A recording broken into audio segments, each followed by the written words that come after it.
na-achị ka Chineke na alụ mkpụrụ ije na ndokwa n'aha Jizọs.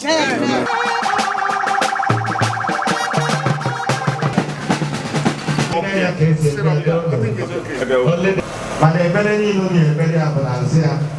Mana m si ọ bụrụ nwoke ọ bụrụ nwaanyị mere ihe ahụ. Were ụtarị ala ha nakwa.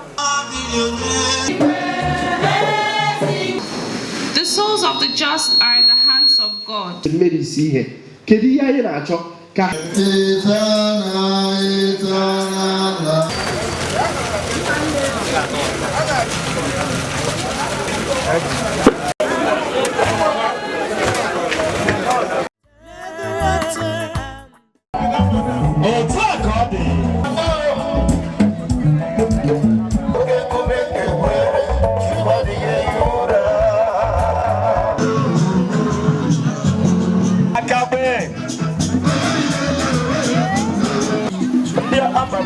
Okay.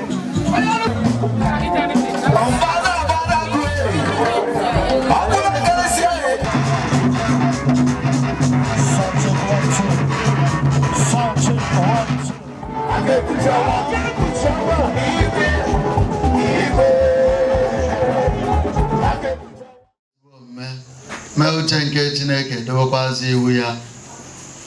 Ọ na-ejego akwụkwọ nsọ na Philippians chapter 3 verse 20. Ọ sị anyị na be anyị bụ eluigwe. Heaven is our homeland. Mgbe anyị na-abata n'abalị a, m fọrọ ka a na-egwu ini njọ onwe m, Father Francis, ọ bụ na ini gị ka a na-egwu. Kedu ihe ya eme gịnị? Ihe ga-abụ ọnọdụ gị.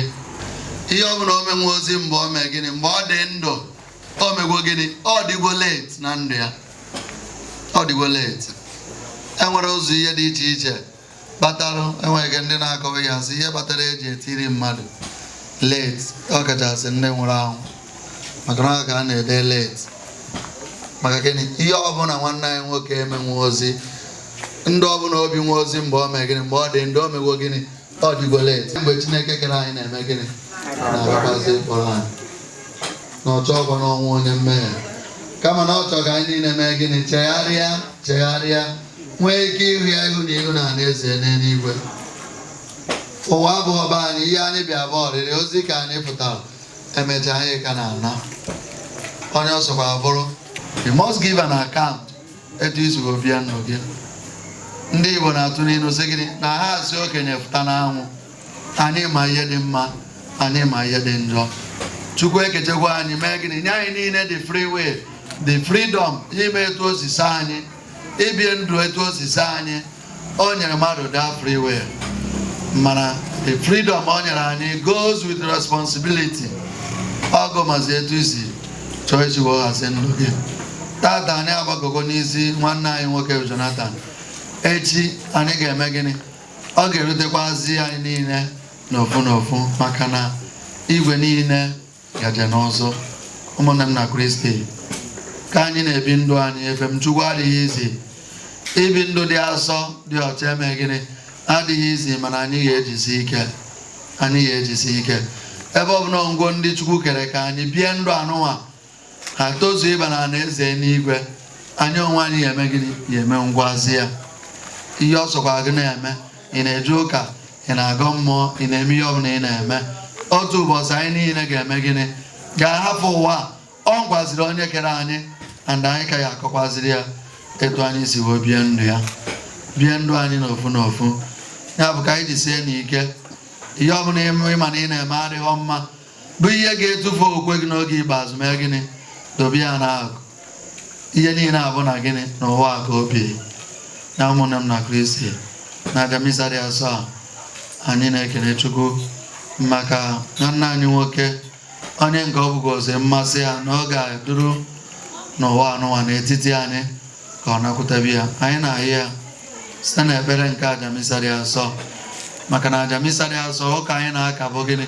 Ekpere kacha ekpere mmadụ ga-ekpe, maka na ọ Jesu Kristi bụ onye na-achụ aja, bụrụ ihe eji achụ aja. Onye ka o ji wee bụrụ ekpere kacha ekpere, ka anyị ji wee na-ayọ ekpere nke Chineke. Ọ bụrụ na ọ nwere ebe nwanne anyị esi omete, ma ọ bụ na ọ nwee ihe nke ka ji ya na ọ batabeghị na anya bụ mbara igwe, ebe anyị niile na-atụ anya na anyị ga-enweta aṅụrị ebe ebe ka o merie ebere ma meghere ya ọnụ ụzọ nke paradaịs.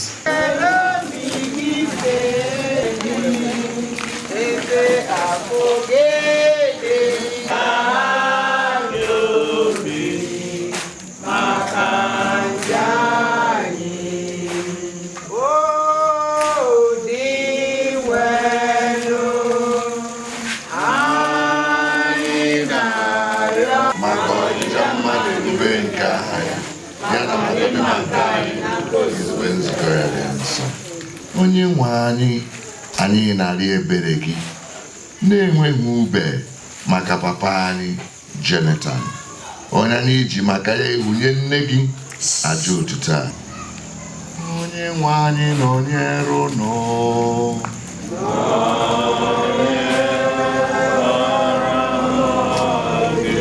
Welite n'obi unu elu.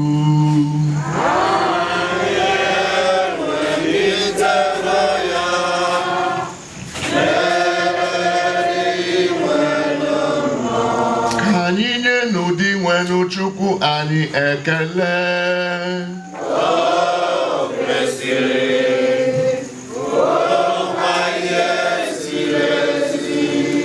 O kwesịrị ezi burukwa ihe ziri ezi ọrụ dịrị anyị na nzọpụta anyị, na anyị ga-enye gị ekele oge niile na ebe niile. Dị nwenụ nna dị nsọ, Chineke dike niile, onye dị ụwa atọ ụwa site na Kristi dị nwenụ anyị, n'ihi na ya onwe ya bụ otu onye ahụ nabatara ọnwụ ka anyị niile wee ghara ịnwụ. N'ezie ya bụ otu onye ahụ họrọ ịnwụ anwụ ka anyị niile wee dịrị gị ndụ ebighị ebi. N'ihi nke ya anyị na-eso otu ukwe ndị mmụọ ọma were ọṅụ na-eto gị na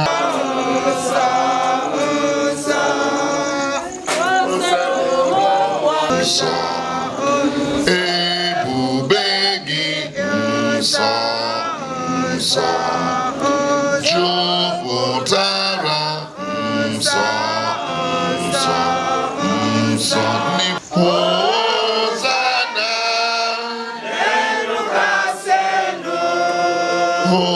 Hosana nsọ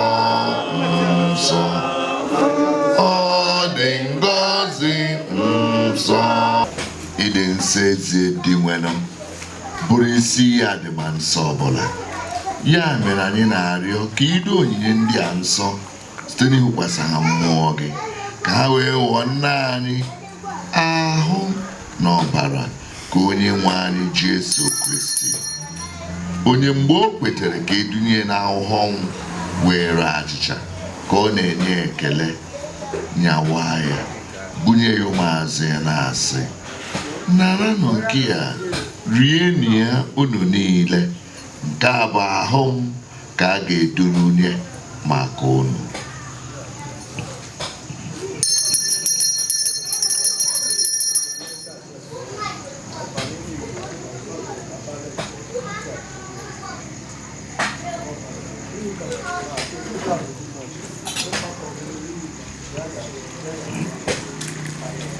Etu ahụkwa ka o si mee mgbe ha dịchara ndị ya anyasị, o buru iko nsọ ka ọ na-enye ekele, bunye ya ụmụazụ ya na-asị, naranụ nke a, ṅụọnụ ya unu niile, ka biko nsọ ọbara m, ka ọgbụgba ndụ ọhụrụ dị ebighị ebi. A ga-agba ya n'ihi unu na n'ihi imerime mmadụ, ka e were gbaghara njọ ga, na-emenụ nke a na ncheta nke m.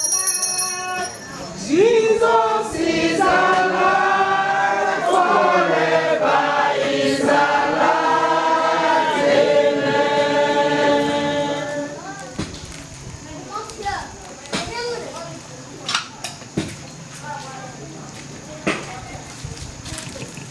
Ihe omimi nke okwukwe anyị na-ebute ọnwụ gị, na-egosikwa mbilite n'ọnwụ gị, o dị nwenụ ruo mgbe ị ga-abịa.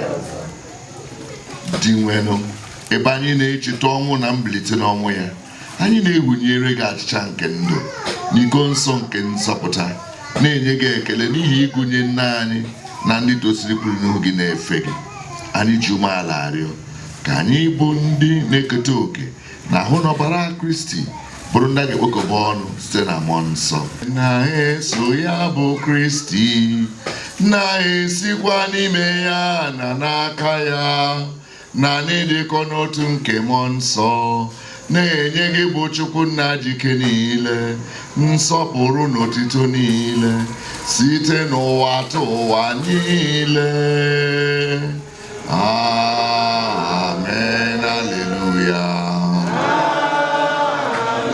Hallelujah.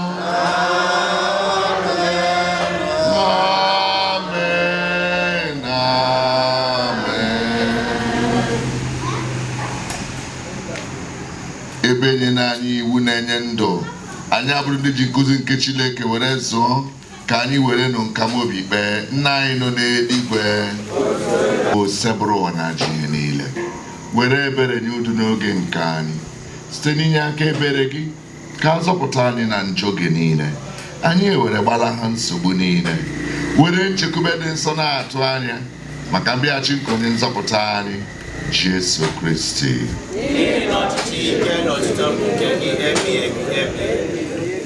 Onye nwe anyị Jesu Kristi, ị gwara ndị ụmụazụ gị, udo ka m na-ahapụrụ nụ, udo nke m ka m na-enye unu. Elela anyị na njọ anyị ga, kama na okwe nke nzukọ gị. Nye udo na ịdịkọ n'otu ka uche gị siri chọọ, ka ị bụ onye dị ndụ na-achị ebi ebi ebi ebi. Udo nke osebụrụ ụwa dịrị unu mgbe niile.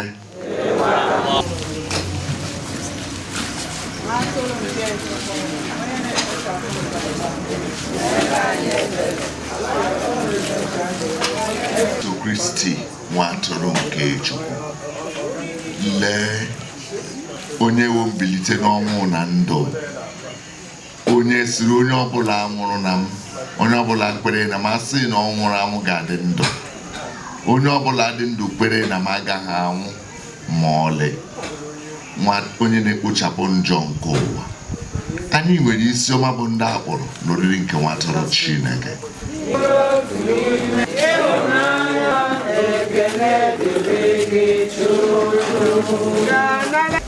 Ka ihe gị dị ebe ebe chakwasa ha mgbe niile. Dị nwenụ na Chukwu nwa gị Jesu Kristi nyere anyị sakramenti nke ahụ na ọbara ya, ka ọ na-edu anyị n'ụzọ ka alaeze gị. Meenụ ka papa anyị Jonathan Okechukwu Eko, onye nke ketara oke na amalido nsọ, ketokwa oke na oriri nsọ nke ụnụ Nna na Nwa na Mmụọ Nsọ.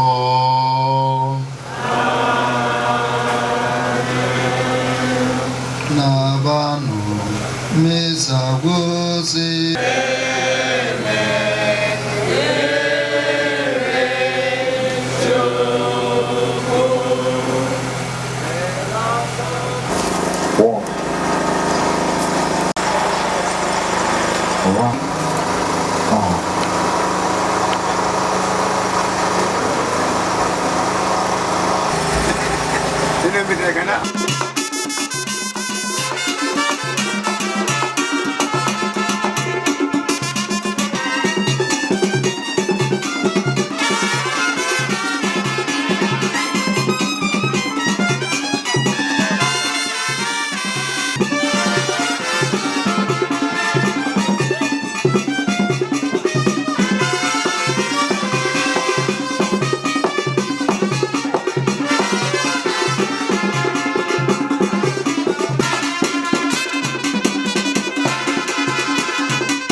Our introduction road, they cross on me, water side Aba. You have water side Aba, Gaga, one year bottle. I never Sakruma, Kaban Sherenda.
I don't want to be out for now, baby.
I will not see no more.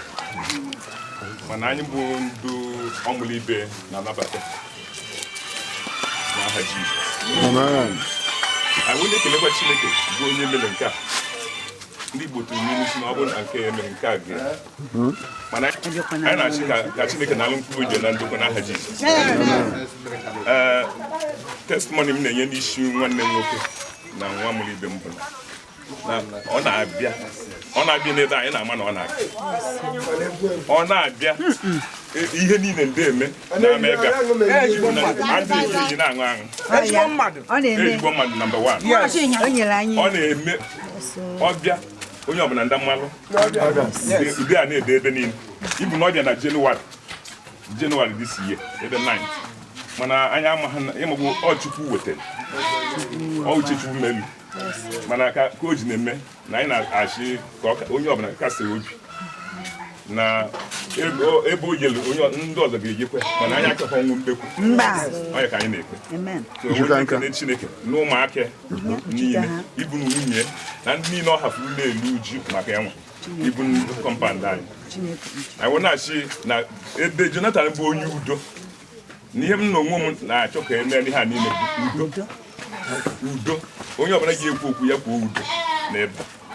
Mano Maya Mambini, and Udo Gadokana had Jesus.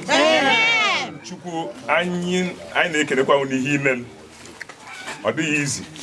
You will grant all her Johnny Miss at Conne Betchin and much older enough. I make a Simunye, no market, one has a gay, number 10, now had Jesus. Chuku, Nepa, Ndai Bundune Ruju Macam.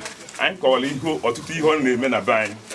Na, number Toyana had Jesus. Amen. If of none of Mejoka, they come mad. Bagalo. Na had Jesus. Barana had Jesus. One mother cob. Manais agree. If of none of Mejuka, they do not marry back. Bagalo, na had Jesus. I will not see who don't get you make a natch in this union. Bad ye. Am I new? Uma ko hafun anya ma ina yo chukuka on beko ya le dokwa ni si hana amen ndị nke so ebe niile ma Lagos bụ bịa anyị na-asị ka Chineke na-egozikwa ha grant ọha jọ n'ime si n'aha Jizọs. Biko Chukwu anyị na-ayọ gị ogologo ndụ na arụ isi ike n'isi onye ọbụla n'aha Jizọs. Ekuche m ya na ọbara Jizọs. Ekuche m ya na ọbara Jizọs. Ọbara Jizọs na-ekwu okwu ọma n'isi ya banye n'aha nke Nna na nke Ọkpara na nke Mmụọ Nsọ n'aha Jizọs. Ihe ọzọ ọkwadoro bụ na anyị ga-enene onye anyị kpekwara ekpere ka ọ biko onye anyị nene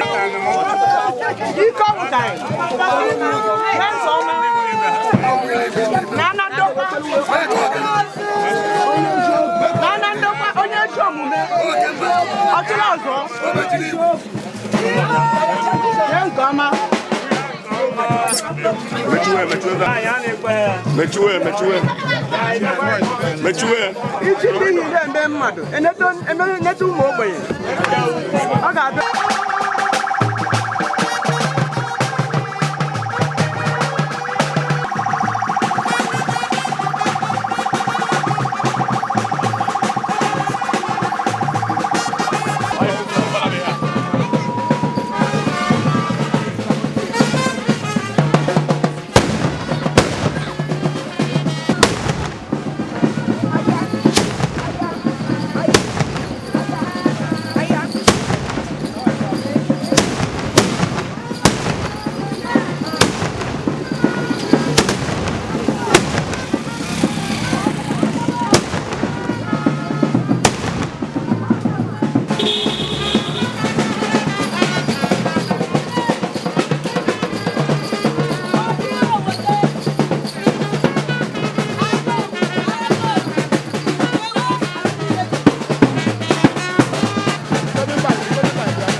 Only the cameraman. People the guy.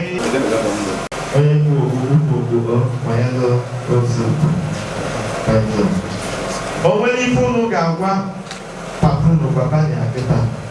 Mana ebere ni no ni ebere abanazia gakiri ama. Ine no memu ho. O God ndo. Achineke kenyu na marato biche. Obu geji we mia. Obiala preso. You may move this way. Thank you. What's your name? Because I know she likes it. People have children. I am not saying Biko, Nagano. Because say to tell Mama, one of the children, keep moving. I told you. I beg, I don't. He got it. He got it. I told you. Please, Manam suwa bulungo kwa bulungo ni miru wiha. Wolo tare. Ala hana kwa. Wolo tare. Bosonyo ni ibu mali dike bibu. Mado nyongude wele eho bisa dona. Bihe. Omuke bola. Chine boje. Akwado. Atuna adamu wega kwa ibo bleme wiha. Keep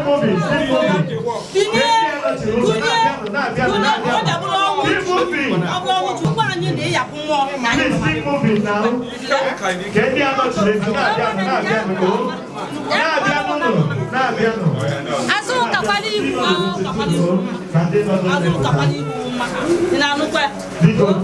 Jonathan Ochulozo. Na-abịa nụ. Iwe ezigbo mmadụ. Ezigbo mmadụ, anụ udo. Derije nke ọma.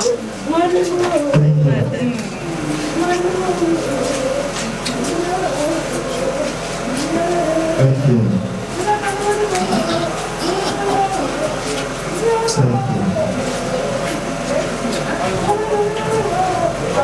Kịta anyị na-akpọzi mmadụ niile n'ụbọchị ndị ọbụla ife Okonkwo ndị na-amasị kịta bụ ọ bụ na anyị kwenyesiala oge ikpeazụ anyị ga-ejebe ụka na St. Patrick Catholic Church ihe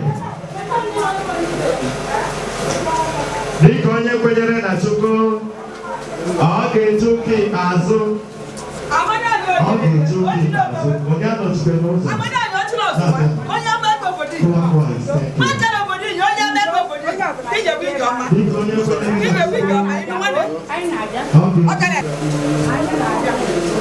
ọ chụrụ ọzọ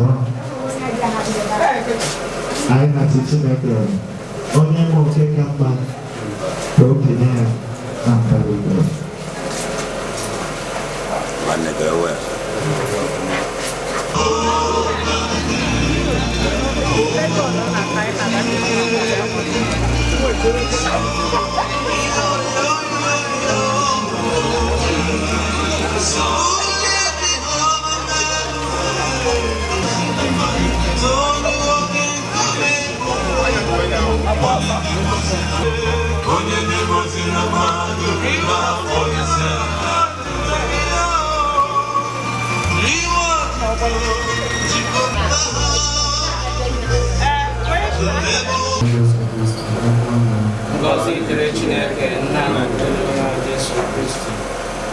onye nwe anyị chetakwa m na eze gị onye nwe anyị nụrụ akwa m enyemaka chee ntị na arịrịọ m na-arịọ gị azịza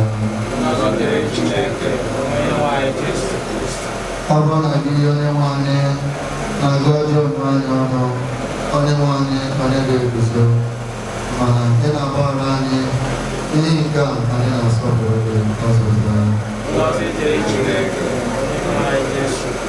ana m eje onye nwe anyị mkpụrụ obi m na-eje ya mkpụrụ obi m na-eje onye nwe anyị karịa etu ndị nche abalị si eje ụtụtụ ọzịza n'ihi na ịhụnanya onye nwe anyị dị ọkụ n'ime ya ka nnukwu nzọpụta dị ọ ga-azọpụta Izrel na mba niile azịza onye nwe anyị nọnyere unu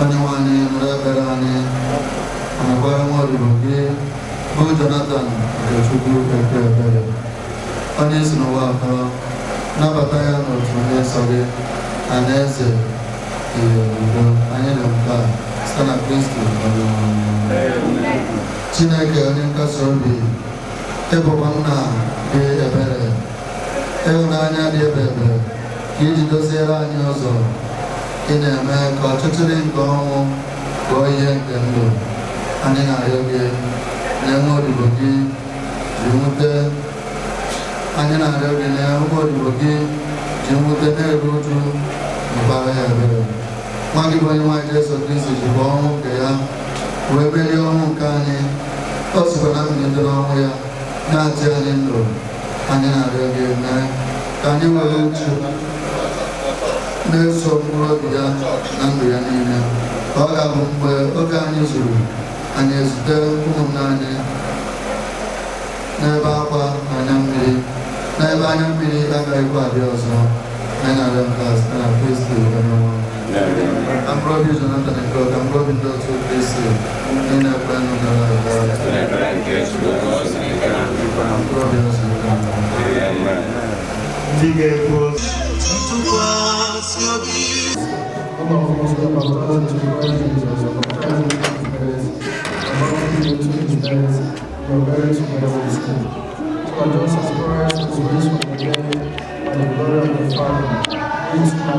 For if we are united with him by likeness to his death, so we shall be united with him by likeness to his resurrection.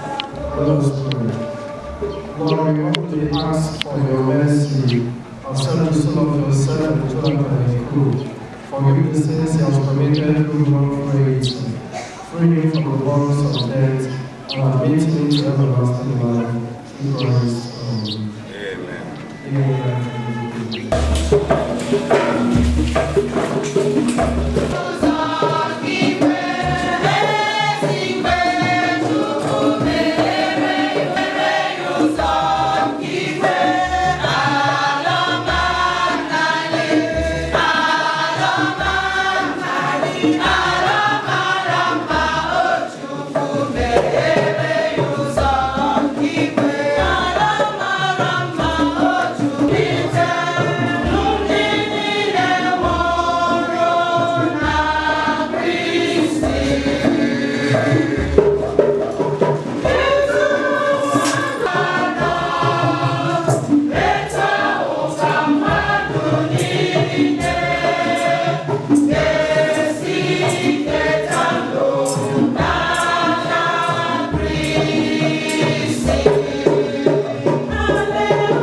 Etu Jesu siri nwụọ kunitekwa n'ọnwụ, etu ahụ ka nna ga-esi kunye ndị niile nwụrụ na Kristi.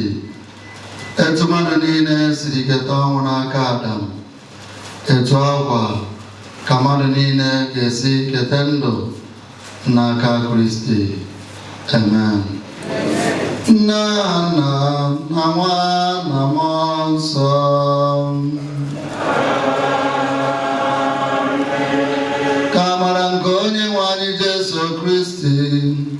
N'ịhụnanya nke Chukwu Nna na mmekọrịta nke Mmụọ Nsọ dịrị unu niile.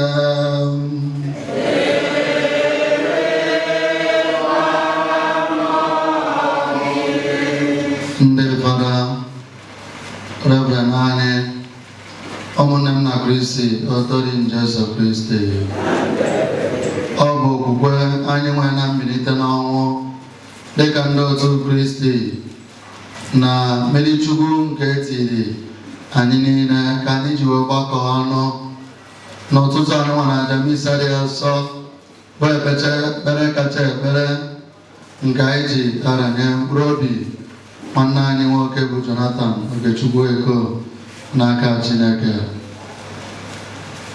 Chineke mazuru ihe niile, onye nwakere anyị ya na-akpọrọkwazị anyị mgbe ọ masịrị ya. Ọ bụ mmasị ya ịkpọkwazịrị nna anyị na onye otu anyị bụ Jonathan ka ọ nakwutebe ya. Anyị maazị na ọ nọ n'eluigwe na-arịọtara anyị arịrịọ. Anyị na-akasịzi nwunye ya obi, ụmụaka ya, ndị St. Patrick's Parish niile, ikwu na ibe, ndị enyi na ndị ọgọ na ndị ihe niile. Anyị na-akasị onye ọbụla obi ka mkpụrụ obi ya zuru ike na ndokwa. Ụmụnne m, iji kwadozi onwe anyị nke ọma maka ihe omi ndị a dị nsọ, ka anyị kweta na anyị emeghego site n'ikwupụta njọ.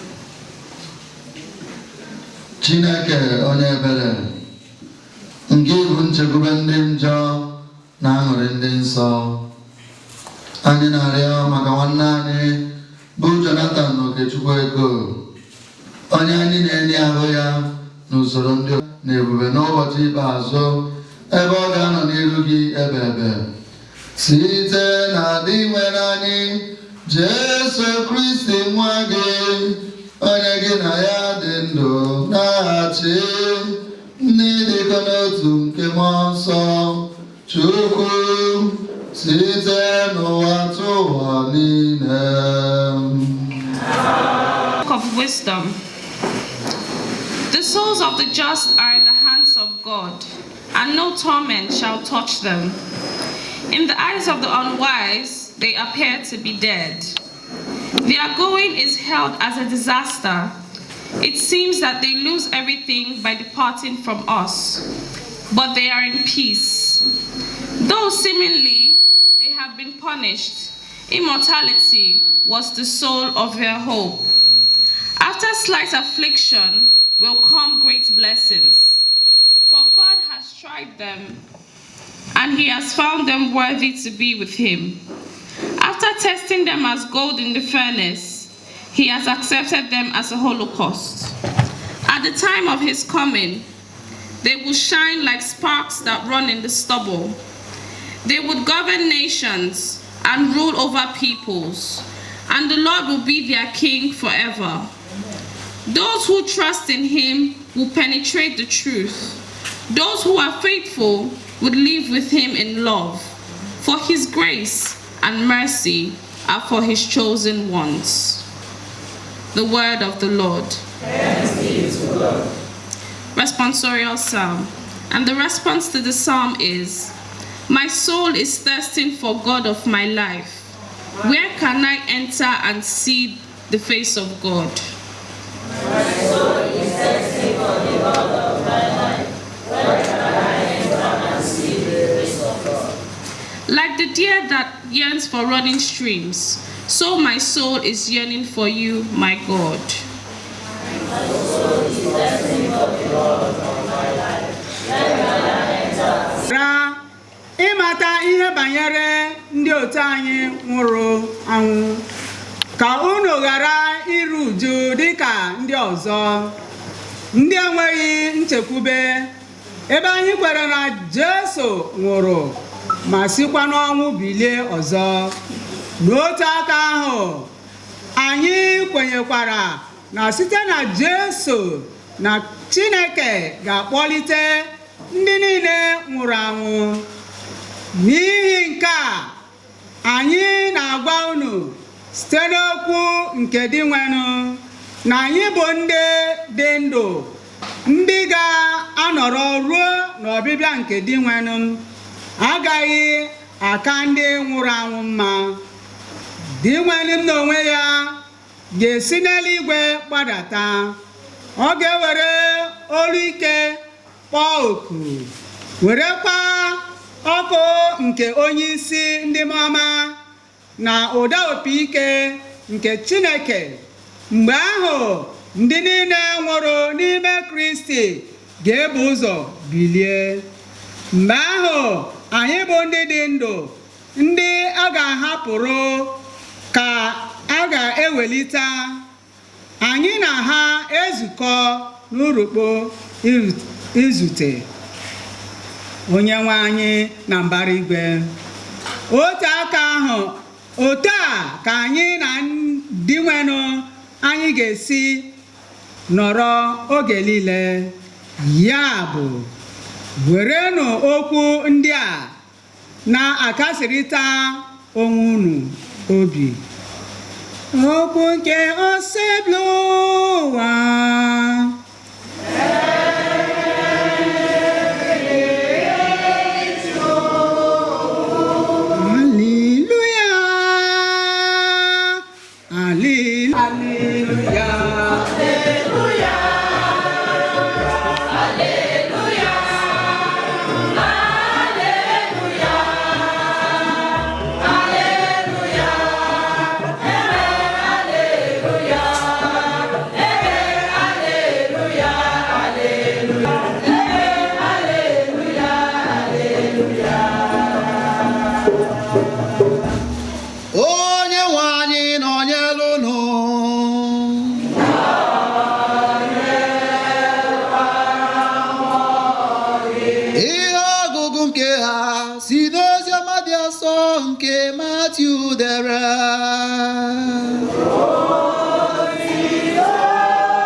ka Jesu hụrụ igwe mmadụ ahụ ọ rịgoro n'elu ugwu. Mgbe ọ nọdụrụ ala, ndị na-eso ụzọ ya bịakwutere ya. Ọ malitere ịkụziri ha sị, ngọzi na-adịrị ndị dara ogbenye n'ime mmụọ, n'ihi na alaeze eluigwe bụ nke ha. Ngọzi na-adịrị ndị na-eru uju, n'ihi na a ga-akasị ha obi. Ngọzi na-adịrị ndị dị nwayọọ n'obi, n'ihi na ha ga-eketa ụwa. Ngọzi na-adịrị ndị agụụ ezi omume na-agụ, n'ihi na a ga-enyeju ha afọ. Ngọzi na-adịrị ndị obi ebere, n'ihi na a ga-emere ha ebere. Ngọzi na-adịrị ndị dị ọcha n'obi, n'ihi na ha ga-ahụ Chineke anya. Ngọzi na-adịrị ndị na-achọ udo, n'ihi na a ga-akpọ ha ụmụ Chineke. Ngọzi na-adịrị ndị niile a na-emegbu n'ihi ezi omume, n'ihi na alaeze eluigwe bụ nke ha. Ngọzi na-adịrị unu mgbe ndị mmadụ na-akọcha unu, na-emegbu unu, na-ekwukwa okwu ọjọọ niile dị iche iche megide unu n'ihi m. Ṅụrịa n'ọṅụ, nwekwa n'obi ụtọ, n'ihi na ụgwọ ọrụ unu buru ibu n'eluigwe. Maka na otu a ka ha siri megide ndị amụma buru n'ụzọ wee bịa. Oziọma ka o seburu ụwa.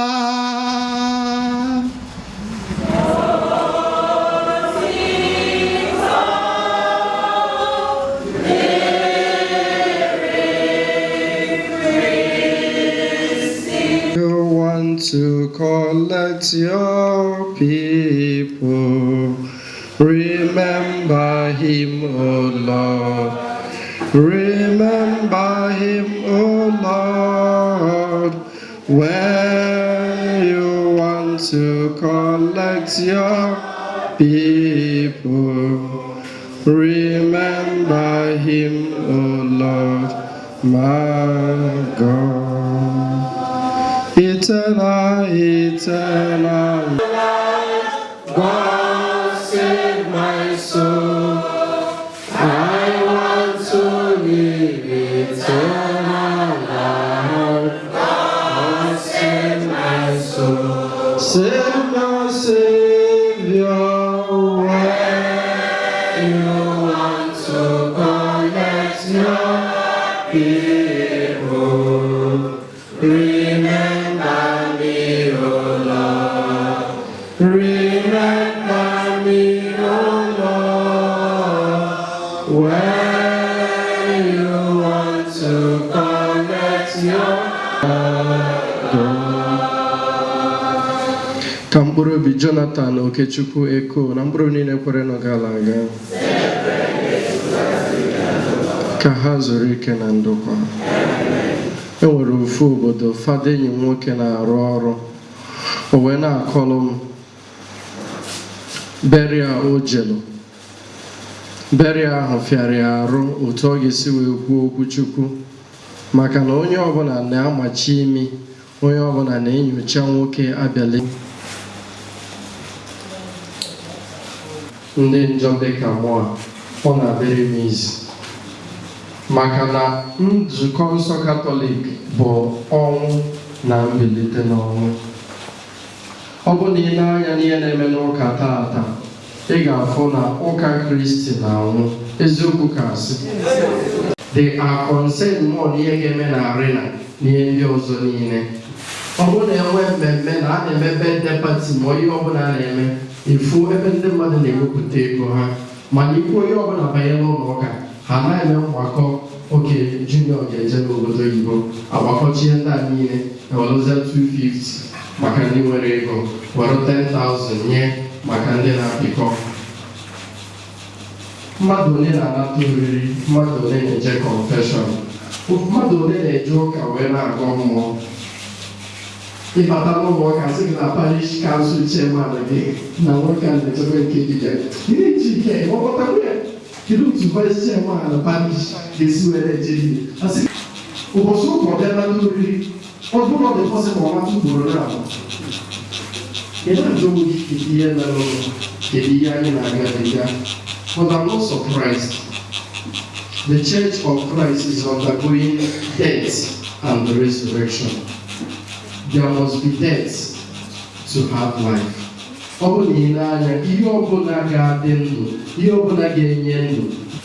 must be when I just increase there, Uburuzo were kind of Oka Christi bụ a process niile anyị nwa bụ example ọrụ kata ụdị ka ndị ụka njụ n'ihu ụka efu ndị mmadụ afọpụta n'akụkụ ebe ahụ ebekwa gịnị ewu okwukwe from ebe ahụ jebe ebe ọzọ. Do not be coming. Ọ dị ihe na-eme n'obodo anyị bụ Nigeria. The country is characterized by death. Ọnwụ juru ebe niile maka na enwere ebe olileanya dị aka ma ndị so were na-eti mgbe oge ahụ na-asịsị gaba ma ịsụ agha onye ọbụla na-ebe akwa gị tata. Enwere ezigbo enyi nwoke nwere ego mbịarụbịa n'Enugu. O nwere onye isi ike na-ejekwutere kịta. Some of us are giving up. It is about death. There is hope of life. O wee bụrụ na ezinụlọ Jonathan Okechukwu Ekwe enwere ọtụtụ ihe mgbagwoju anya n'ụlọ isi kịta. Enwere ọtụtụ ihe mgbagwoju anya. Ọtụtụ oge mmadụ nwụọ n'etiti anyị, we are pushed beyond measure. Anyị na-eche na olileanya dị ọzọ. We can even go to do the unthinkable because of na iche n'ebe ahụ olileanya. Ka m gwa gị, ọ bụrụ na mmadụ gburu nna gị, onye ahụ igbu gị dị as easy as anything. Ihe na-echekwaba gị bụ olileanya nwere ebe Chukwu nọ. Ọtụtụ n'ime anyị o nwere obere nwa bịakwutere fada mụ na ya nọ ụnyaa wee na-asị na o nwere omenala sị na a ga-eme n'isi ya. Omenala ka e meelụ nwoke na-agba ọtọrịa ịbụọ wee nwụọ. Omenala aka sị na a ga-emeri ya. Nwaanyị asị fada na ọ bụrụ na egbu ya ọ bụrụ na o kwere ọhapịa ya na mgbe emechaa. A na-ebido ebe a ruo St. Mary's ihe. Kedu ihe anyị na-achọ? Ka ha lesi anyị fuel 600 and gịnị? 660 naira ma 650. Kedu ndị tinyere anyị na nsogbu anyị nọ ya? NNPC. A na-ayọzi ha biko ka ha meela anyị ebere. Ndị tinyere anyị na nsogbu anyị nọ ya. Ofu problem ha anyị nwere within the politics. Ha tie anyị na nsogbu, ha bịa na ha bịara ịbịa nyere anyị aka. Mmadụ nwụọ n'etiti anyị asị anyị na ọ bụrụ na anyị esiri n'akụkụ ndị dibịa ma ọ si n'akụkụ eme ekpere emerọ nke ọzọ na nke ama mme nke ọzọ, ndị tinyere anyị na nsogbu abịa ịbịa nyere anyị aka maka na anyị nọ n'anya mmiri, anyị nọ n'ọgba aghara. Ọ ya kpatara na onye otu Kristi ọbụla ga na-akwado onwe ya maka na ihe ọbụla imelụ mgbe ị nọ in confusion bụ a synthesis, a pointer to ụdị mmadụ ịbụ mgbe ị nọrọ in confusion. Esi na ị ṅụrụ mmanya, esi na ị nọ n'anya mmiri, esi na ị nọ na nke a. O jikwa nwayọọ na-atụ aka na ụdị mmadụ ịbụ mgbe ị nọrọ n'anya mmiri. Ekwekwana ka akwaba gị n'ihe ọbụla. Ezinụlọ Jonathan Okechukwu Eko. Do not allow anybody to push you in anything. There are powers. There are powers. Powers exist. Nobody denies that. Nobody is denying that. But we believe that the power of Christ supersedes every other power. We believe in the power of Christ. N'ike niile, ike kacha ike niile bụ ike nke dị nwe anyị Jesu Kristi, onye meriri ọnwụ wee si n'ọnwụ wee bilite ọzọ. The devil can only borrow, it does not give. Ekwensu adịghị enye onyinye, ekwensu na-ebinye. Whenever you get any contract, any covenant with the devil, in order to come out from any problem. Asịkwana na ọsọ na-achụ gị ịgbakwuru onye ga-egbuwezi gị egbu. Gbara ọsọ ahụ wee ruo n'ebe nchekwaba gị dị. Ike agwụkwara gị. God will never abandon this family. Ihe anya mmiri bịara, ihe anya mmiri ga-emekwa gịnị ga-anakwa. Enwere ezinụlọ bechalụ ọ bụrụ sọsọ ha nwa na-ebe. Papa unu gbalụ mbọ, nwa oke ya, bie ndụ ya, rụọ ọrụ, nwee ike ịzụpụta unu, netu unu wee ruo unu n'ụra kịta. Do not disappoint him. Ọ bụrụ na enwere ndị ometerọ, this is a good opportunity for you to right the wrong. Continue to pray for him. Continue to be good ambassadors of your dad. Your husband is still living in the children. He is not dead. your husband is not dead. Ọ dị ndụ n'ime ụmụaka ndị a. Ọ dị ndụ n'ime ụmụaka ndị a. O si from a polygamous family. Maka na anyị kwenyelụ na ọ bụ na ịmụtara nwa, ọ bụ na ị nọrọ nwa. Mana ya nwa banyezie sị na ọma mbanyezi na polygamous life. The same polygamy of ịnụ nwanyị also applies to chi. Do not be polygamous in your worship. Do not be polygamous. Ọ bụrụ na unu buru ozu papa anyị wee bịa n'ụlọ ụka, o gosi na unu nwere okwukwe, at least an atom of faith. And I was surprised mgbe unu kwetara na unu ga-anọ ebe a wee mee burial rites maka your father. O nwere ndị karị drag asịsị bugi ya n'ezigbo ụlọ ụka, as if nọ n'ezigbo ụlọ ụka ka esi eteki off to eluigwe maka na afụrụ ozu ya. Unu nwere idea na onwe ndị ada afụ ozu ha ada ebute dị n'ụlọ ụka atọ, ọ bụrụzi ezigbo ụlọ ụka. So you have the faith. Anyị nso ọ bụ na anyị ga-anwụ dịka nwanne anyị, we have to live. Ọ bụ na anyị mana anyị ga-anwụ ọnwụ, anyị deba ndụ, anyị cheta na anyị na-adị ndụ maka ndị ọzọ. Try to live for others. Dịka esi wee bụọrọ anyị ihe ọgụgụ, mkpụrụ obi ndị ezi omume dị n'aka Chukwu. Oge niile ha ma na ha na Chukwu nwere ihe jikọrọ ha. They live their lives for others, just like God, just like Christ lived his life for others. Ka mkpụrụ obi Jonathan Okechukwu Eko na mkpụrụ obi ndị niile kwere nụ gara aga ka ha zuru ike na ndụ. Nwa ya bụ Jesu Kristi, ka onye ndị dị ndụ na ndị nwụrụ anwụ udo na nzọpụta. Ka ị were ebere na-ekwesị anya na arịrịọ anyị na-ebunye gị maka ezumike na nzọpụta nke nwa odibo gị na nwanne anyị nwoke na nna anyị bụ Jonathan Okechukwu Eko na ndị niile nwụrụ na Kristi, onye dị ndụ na-achị ebe ebe.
Diwanum naroninya anyị na-ebunye gị maka nzọpụta Jonathan Okechukwu Eko, ka Kristi were obi ebere kpee nwanne anyị ikpe maka na ọ kwenyere na Kristi bụdị nwe m na onye nzọpụta ya anyị dị nke a site na Kristi onye nwe anyị. Onye nwe anyị nọnyere unu.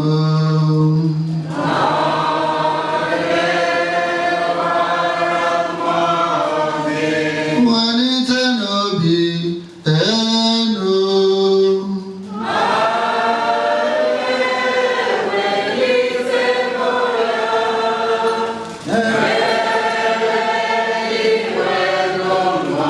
Ka anyị nye n'ụdị mmanụ Chukwu anyị ekele.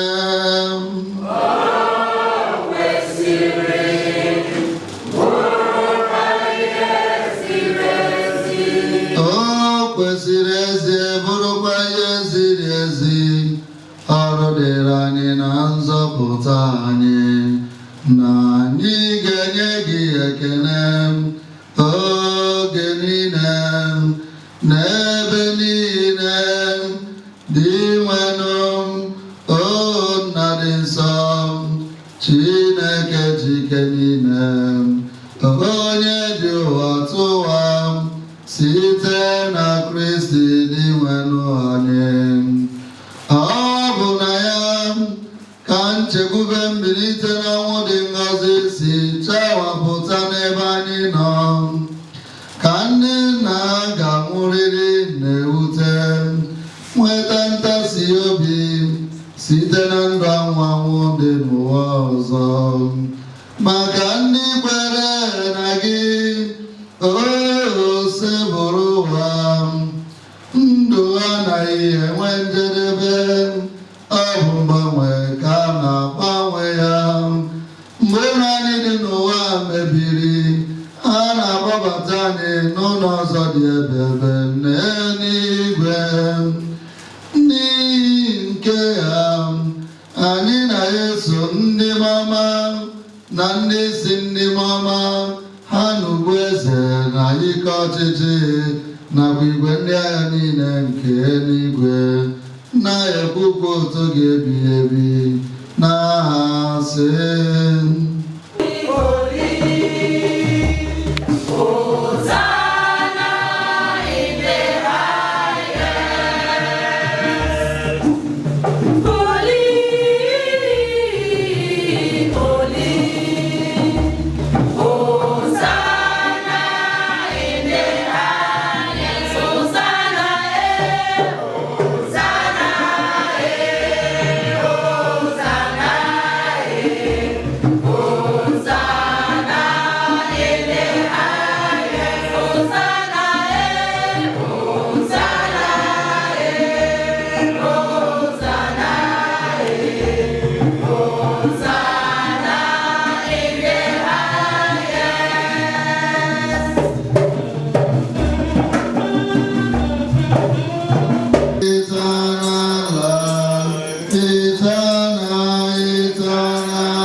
Amen.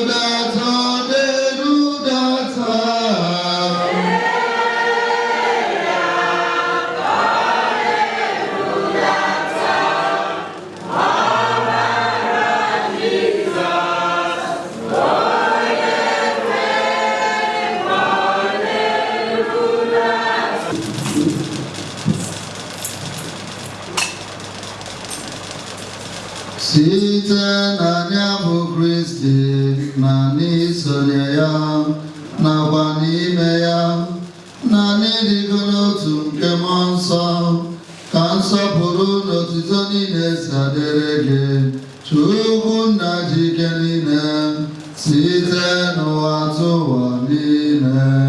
Amen, amen. Blessings and glory, wisdom, thanksgiving, and honor, power and might belongs to the Lord forever and ever. And the Savior's command, and formed by divine teaching. Forever and you don't know again, can you say in your cabaret? Cause of time and joke in and your weapon and souvenir. For angel very sonata to Anya, Macambia Chingonins of Tani, Jesus Christ.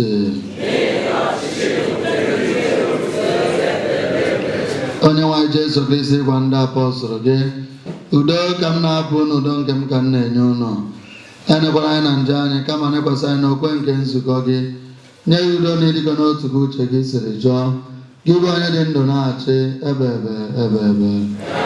udo nke ose bụrụ ụwa dịrị unu mgbe niile.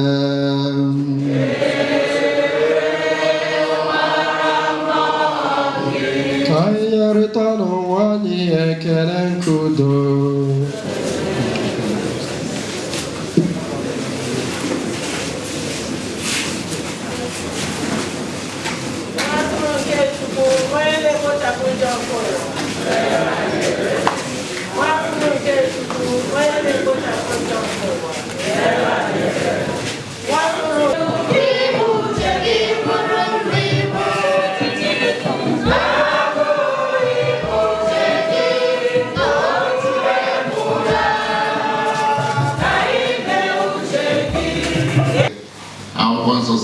Na Jesu nụrụ na Lazarus na-arịa ọrịa ya nọ ha ebe ọ nọ for how many days? 4 days. So Jesus decided to stay back where he was for 4 days. And Jesus n'ebe ahụ already ụmụ onye chiri ya bụ maazị Lazarus anwụọla.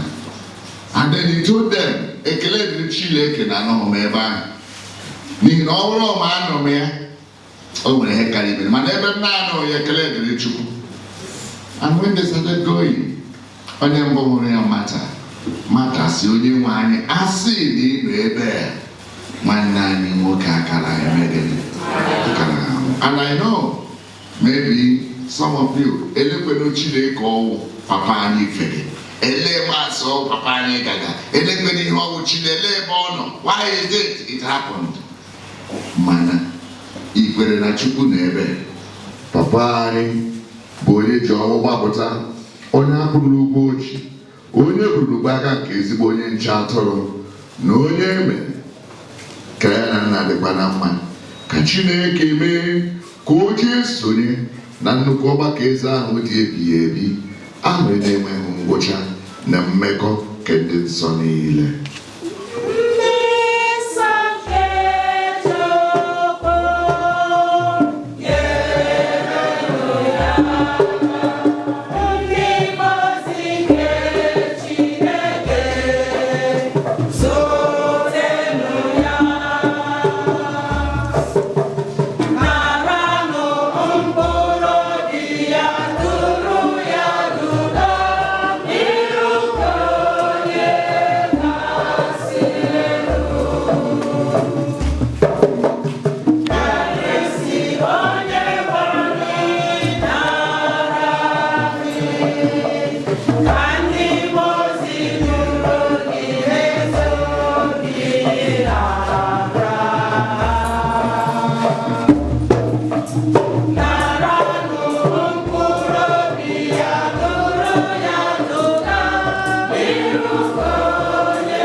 dịka anyị na-etinye mkpụrụ obi nwanne anyị na papa anyị Jonathan Okechukwu Eko, anyị ji aka site na nchekwube anyị n'oge Yesu Kristi bilie ọzọ n'ụbọchị ikpeazụ dịka ndị niile nwere n'ime Kristi.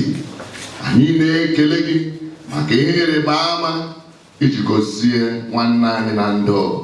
Ihe ịrịba ama ndị ahụ bụkwa ihe anyị ji amata obiọma gị na mmekọ nke ndị nsọ n'ime Kristi.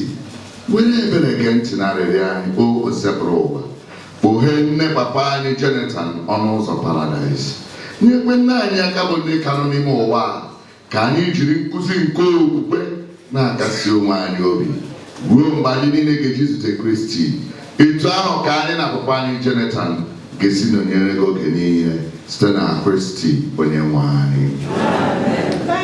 Jonathan, ka ndị mmụọ ozi duba gị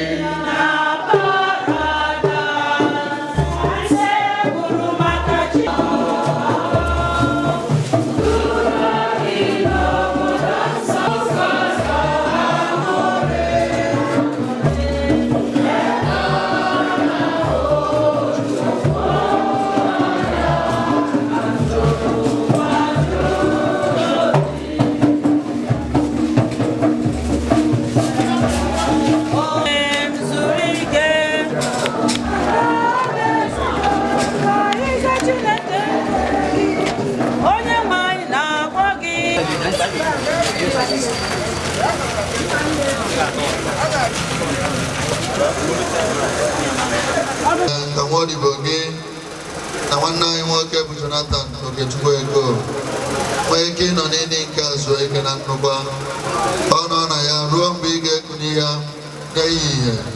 Gị onwe gị bụ mbilite n'ọnwụ na ndụ, mee ka o were ọkụ nke ihu gị ihe dị ebe ebi n'eluigwe, gị onye dị ndụ na-achị ebe ebe ebe ebe.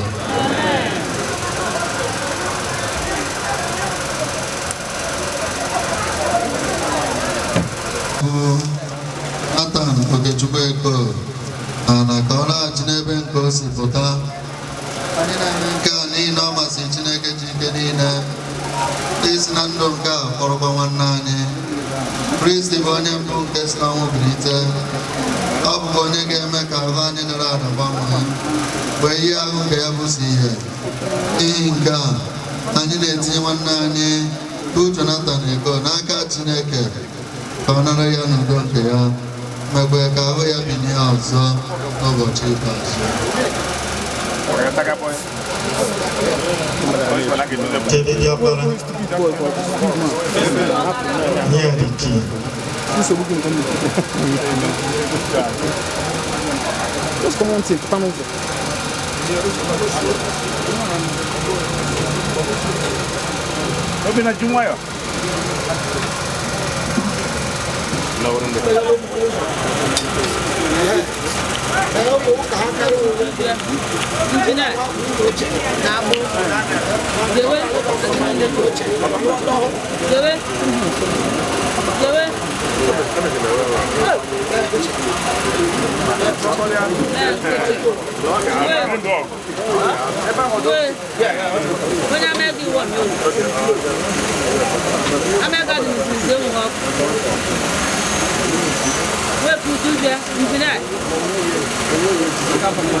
Nwanne anyị nwoke bụ Jonathan Okechukwu Eko ka anyị rịọ n'ụdị nwere Jesu Kristi onye bụ ozi onwe mbụ mbilite n'ọnwụ na ndụ. Onye ọbụla kwere na ọbụna dị na-asị na ọ nwụrụ anwụ ga-adị ndụ ọzọ. Onye ọbụla nke na-adị ndụ nke na-ekwekwe na m agaghị anwụ ma ọlị n'okpukpe ebighị ebi. Ejiriri nsọ ahụ na ọbara gị wee zụọ nwanne anyị, nye ya oche na nnukwu oriri nke alaeze gị. Anyị arịọ gị Onyenwe anyị. Anyị nọ n'uru n'ihi ọnwụ nwanne anyị, ka i jiri okwe na olileanya nke ndụ ebighị ebi kasịrị anyị obi. Anyị arịọ gị Onyenwe anyị. Anyị na-arịọ ka anyị rịọ arịrịọ. Onyenwe anyị, ụzọ ebere abụọ ka anyị na-arịọ ka e mere nwanne anyị bụ Jonathan. Nke mbụ, nwaodibo gị na nna anyị nwere ogo ya ma ihe bụ uche gị. Ekwela ka ọ daba n'ahụ nke dị mmehie ya. Nke abụọ, mgbe nwaodibo gị bi n'ụwa a, eziokwu bụ ihe jikọrọ onye na ndị niile kwerenụ. Mee ka ebere gị sikwa etu ahụ jikọọ onye na ndị niile kwerenụ. Mee ka ebere gị sikwa etu a jikọọ onye na ndị mmụọ ozi n'ụwa ọzọ. Anyị na-arịọ gị nke a site na Kristi Onyenwe anyị. Nye ya ezumike ebighị ebi, Onyenwe anyị. Ebere maka ndị na-eru uju. Anyị na-arịọ Chukwu, ebe anyị na-agba agba arịrị maka ọnwụ nke nwaodibo gị na nna anyị bụ Jonathan Okechukwu Ego, ka anyị na-echetanụ mgbe niile na ụbọchị ọnwụ nke anyị na-abịawanye nso. Nye anyị gracia iji kwado maka ụbọchị ikpeazụ ahụ site n'ịdị na-ebi ndụ dị mma mgbe niile, ka ọnwụ akwadoghị akwado na ọnwụ mberede ghara izute anyị, kama ka anyị na-eche nche oge niile. Ọ ga-abụ mgbe ọ bụla kpọrọ anyị ka anyị nwee ike isonye banye na aṅụrị ebighị ebi n'eluigwe. Anyị rịọ nke a nwa ya, mkpụrụ obi nke nwaodibo ya na nna anyị bụ Jonathan Okechukwu Ego, onye nke ya bugoro ụwa nke a, ka o site n'ebere ya dịka nne nwee ike ịrụ ọsọ ọsọ n'ụlọ obibi ahụ anyị na-atụ anya ya, bi na ya ebe site na Kristi Onyenwe anyị. Ka mkpụrụ obi Jonathan, ka mkpụrụ obi ndị otu Kristi niile kwenụ gara aga, ka mmụọ nsọ sọzara.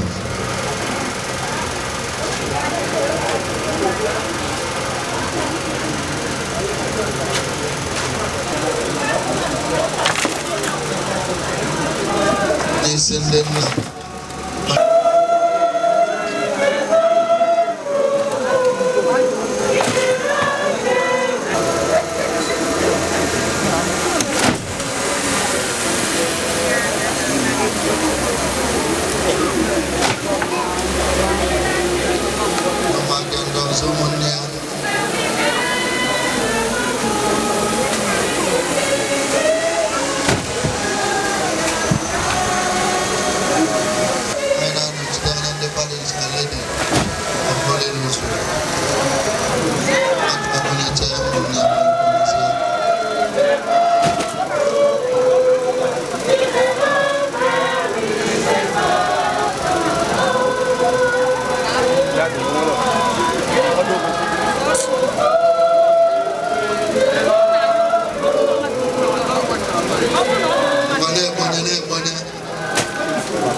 stop that.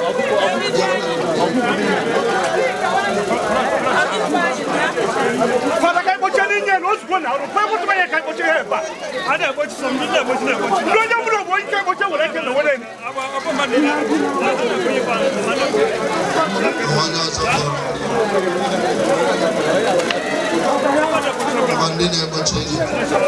but I can go away one by one.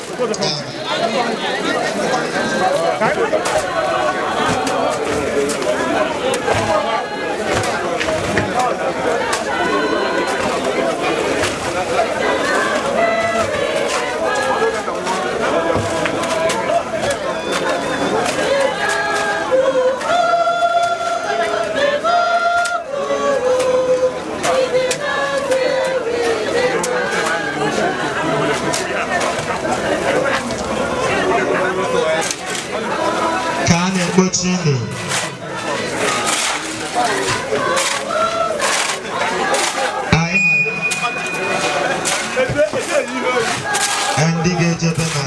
showing ground. All the very close to this place. Okukizu in this center. Thank you.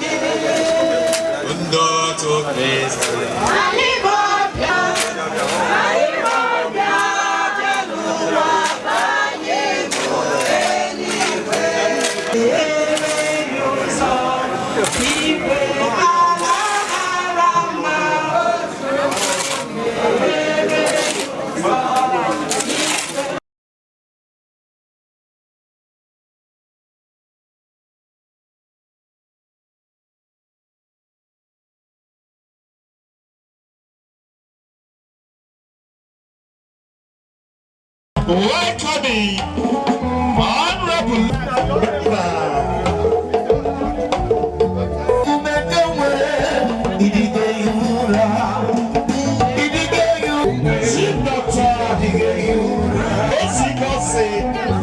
I welcome you as I welcome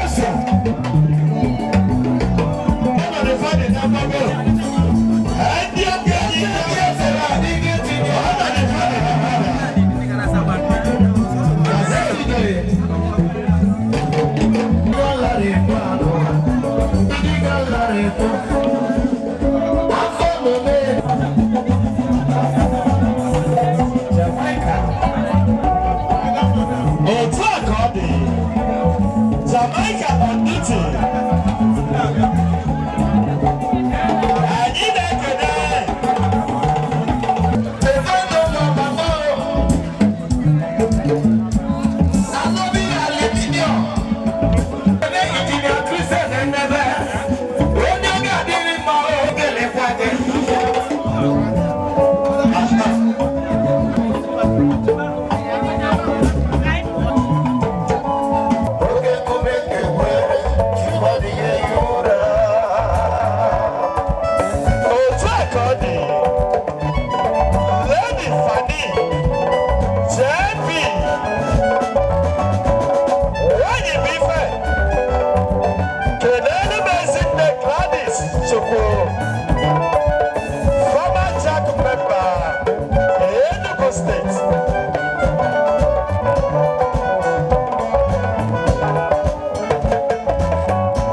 I welcome you.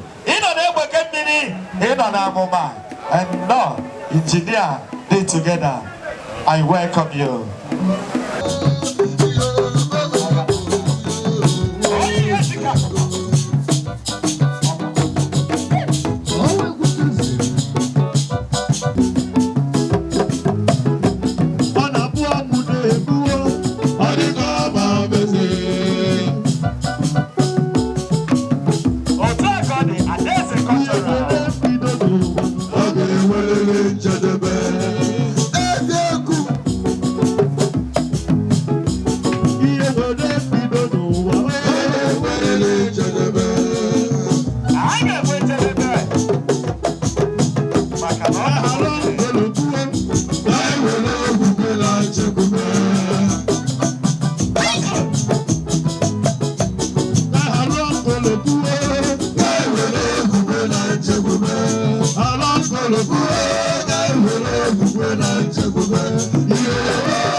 Lagundachi, I soon none.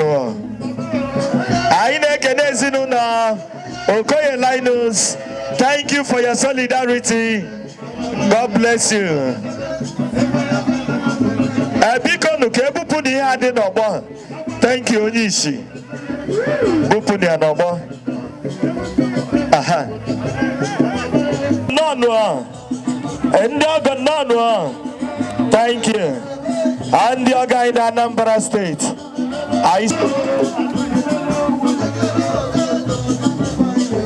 Why?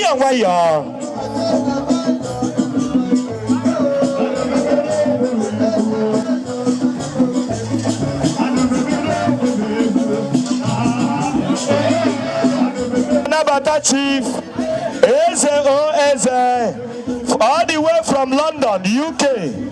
OGFI Webian Oba. OGFI Webian Oba.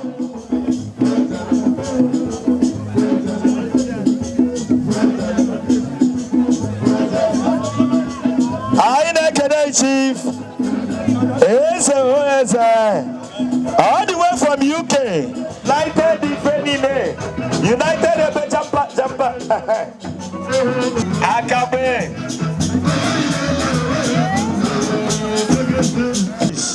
Emene Ndemene Nono and Nono. You are all welcome. What a man can do, a woman can do that equally. Otu akodi, and the best,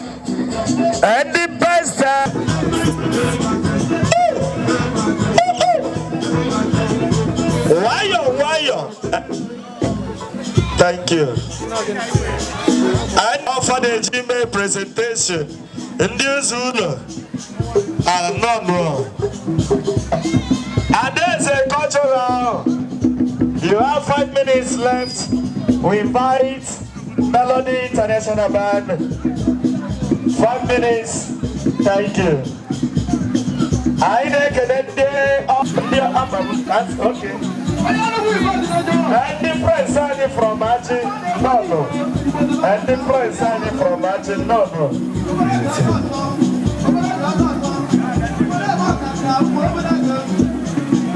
Oh, talk on the Zita. Aha. Zita. And engineers, Christian Enemy. Thank you. God bless you, my boss.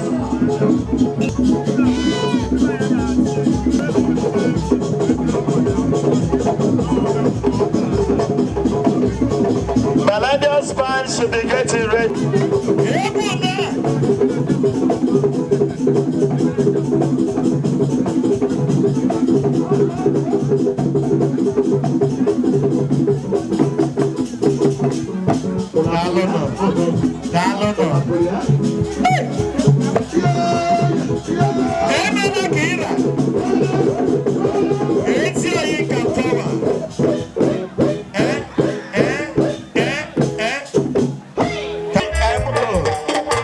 Welcoming Honorable Solomon Ebo, Oba, Administrator, Honorable Onyeka Oyabale, the Lion Oyabale.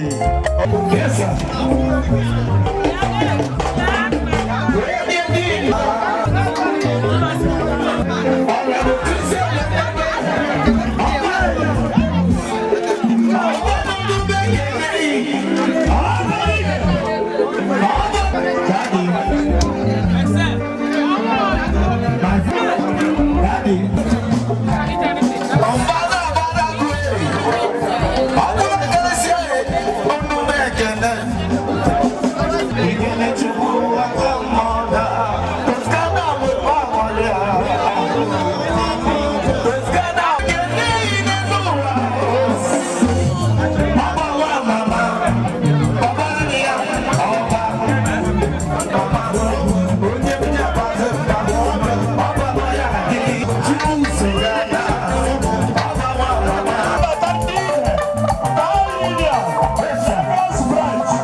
I can get you for a Cadillac bar.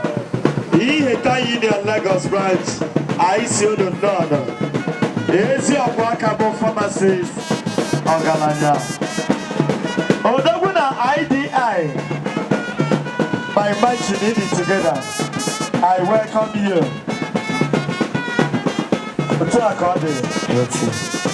ITU Lagos branch. Offer the female presentation.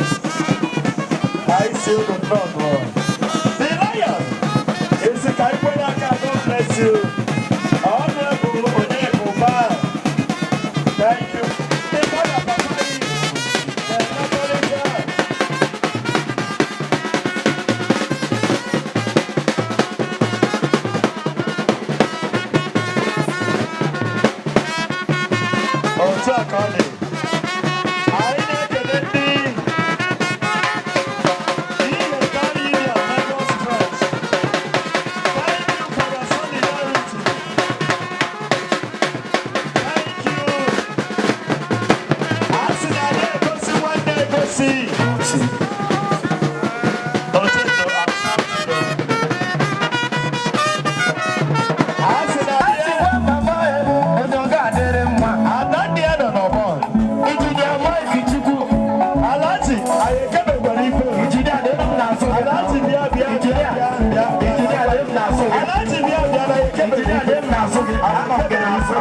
Thank you.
mata afa gị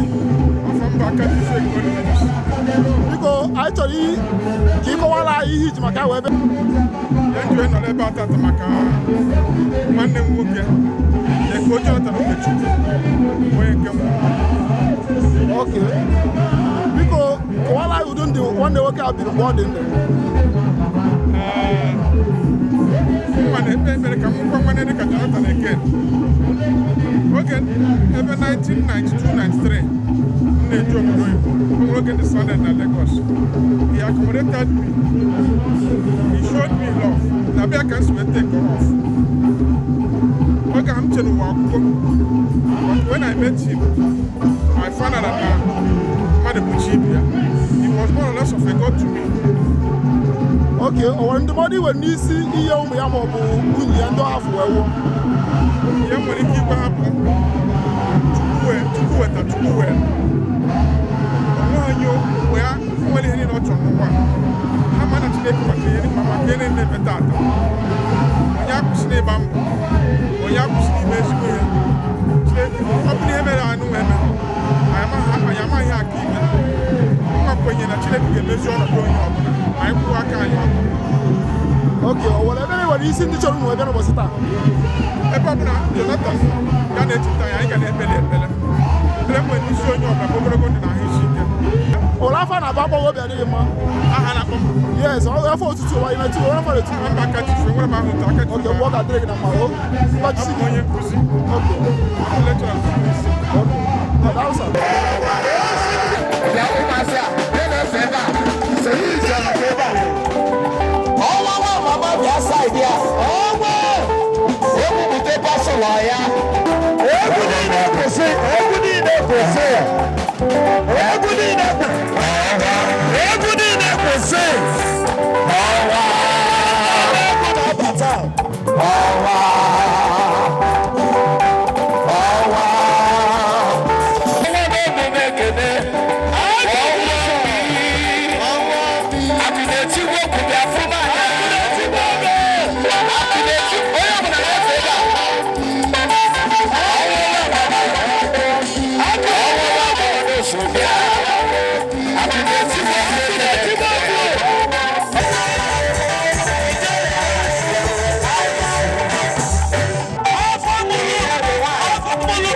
That's